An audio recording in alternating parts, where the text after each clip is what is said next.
The fires in Australia are showing no sign of letting up and are said to be going to get worse. So far, they've burnt down most of New South Wales, most of Victoria, huge fires in South Australia, and they have murdered over 1 billion of our beautiful little animals, 30,000 koalas on Kangaroo Island alone. Folks, the boys are doing this, and you're about to see how and why they're doing it, and you can go peacefully, but you better go quickly, because we'll do it any way we can, and we'll release the guns if we have to. But either way you look at it, Scott Morrison and you parasites in Canberra, the people are coming. You're fucked. The size and the scope and the range of the Australian fires continues.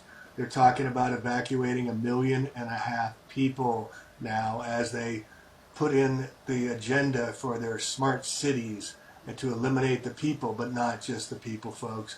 Look at this. They're going to kill over thousands of camels because of their flatulence, because they drink too much water, because allegedly Australia's in a drought, a climate change drought, which anything but, which we're going to prove.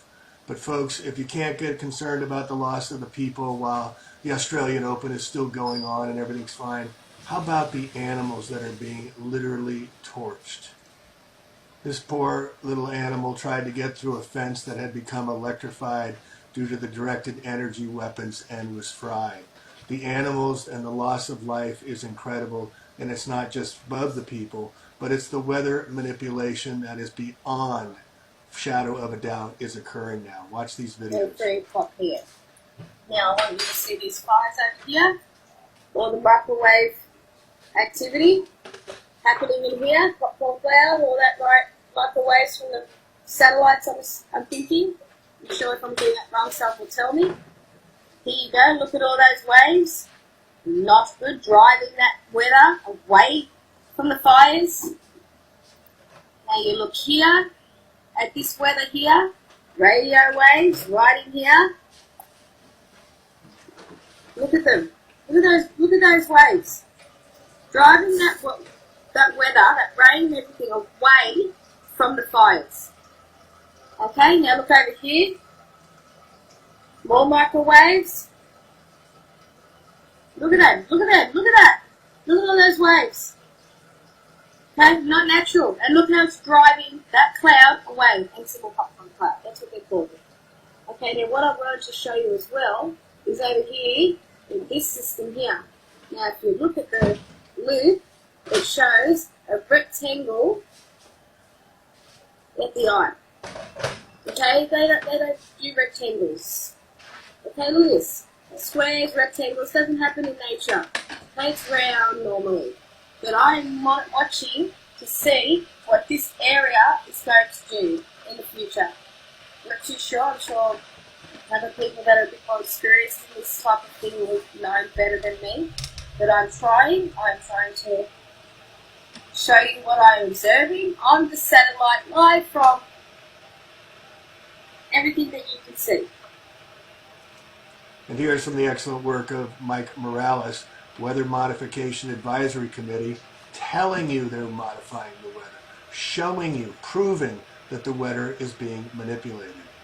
The cold hard facts are that they could be putting out these fires at will with their many, many rain-making devices available to them, yet they're causing the drought, they're causing the water shortages, and they're torching and burning the people out and killing the wildlife. This is the Luciferian set the world on fire Jesuit agenda in action. Just get on to Mr. Fletcher. Another question on the in an interview with the Los Angeles Times on April 21st, you said that you told the Associated Press that the American government has created weather tampering techniques so that the New World Order will be able to starve millions of Americans and to control the rest. Would you explain what you were trying to say? Well, what I was trying to say is exactly what I said.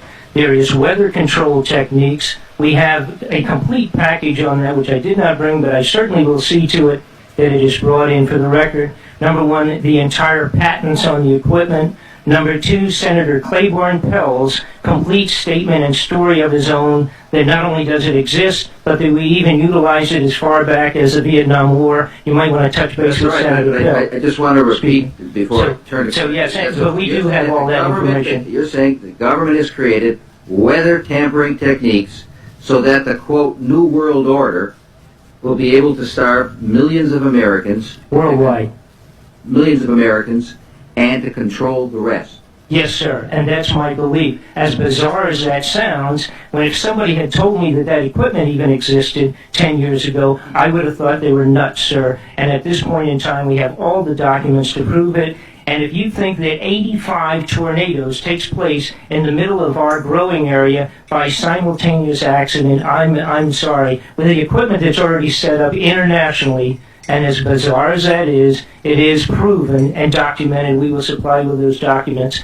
As bizarre as that is, I would say that weather wars, and this is quoting actually Senator Claiborne Pell himself, that they are the greatest weapon ever created in the world, and that's the Senator's own statement. So yes, I do stand on that. Thank you.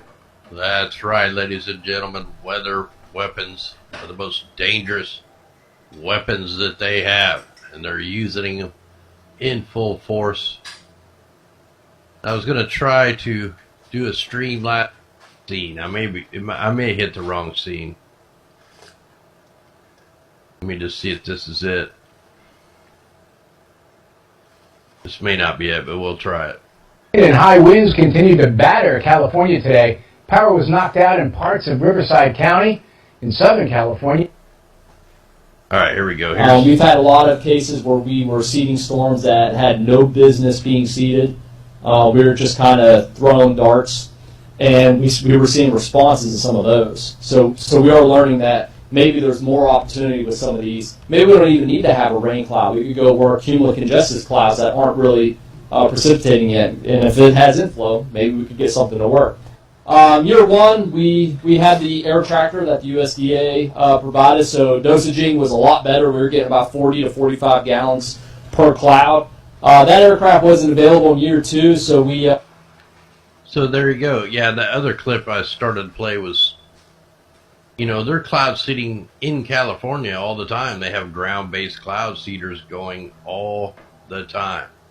So to say they need a certain type of cloud is a complete lie. And also, to say that they can't get the moisture in there is complete BS. This is all an engineered drought. They drought out every country before every war or before the takeover. They drought them out to cause the chaos with the food. And then, you know, military comes in or however they want to do it. But it happens almost the same way every single time.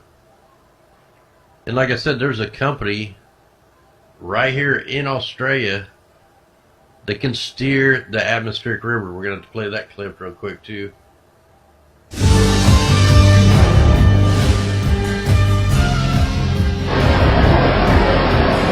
can bring in the oceanic rain, and we need to be conscious it's not about delivering rain on land, it's about nurturing a rain system that can promote agriculture and protect the people involved.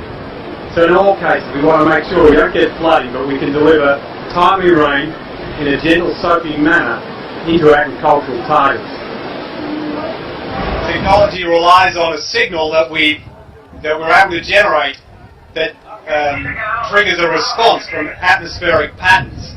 So we're able to observe this using satellite meteorology, extensively available now to everyone who's got access to broadband internet. But we're able to utilize that signal set in sequence to generate a incremental deviation in the flow path of these oceanic atmospheric rivers. So the source is the ocean, of course.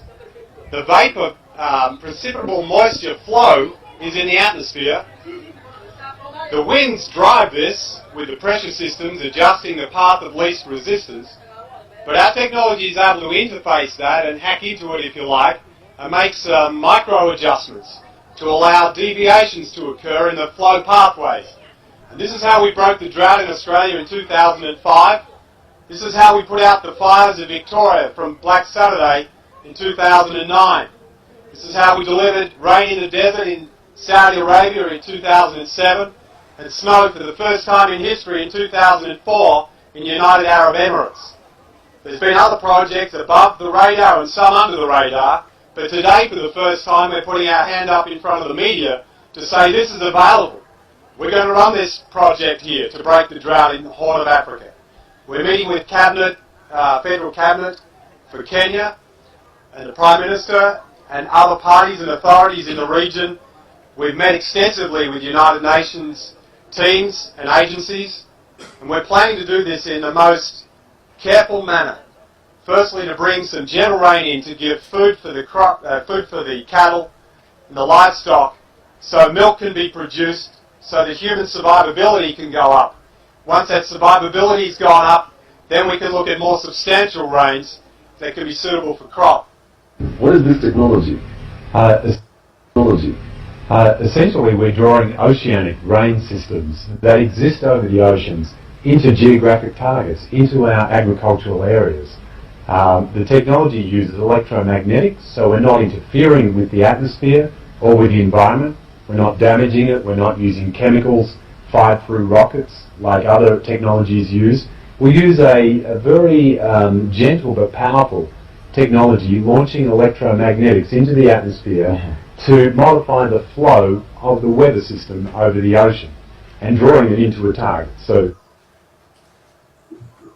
if for any of you that still doubt the weather's being modified on a grand scale, on a regular basis, all over the world, just go to this website called weathermodification.com, Weather Modification Inc. We see potential. When most people look up, they see clouds.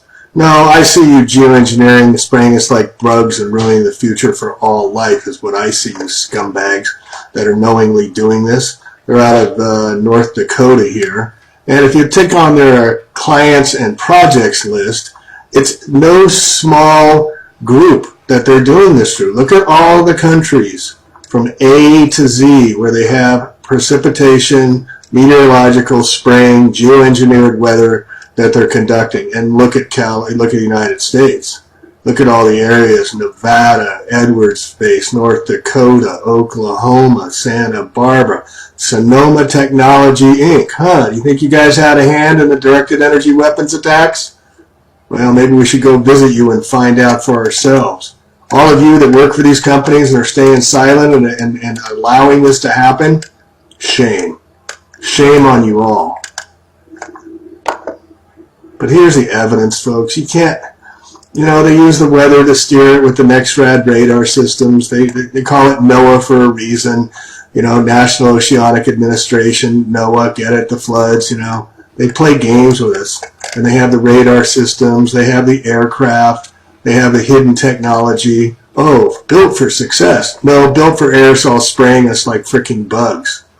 And they also have VIP transports, photographic equipment. This is all being funded by the government.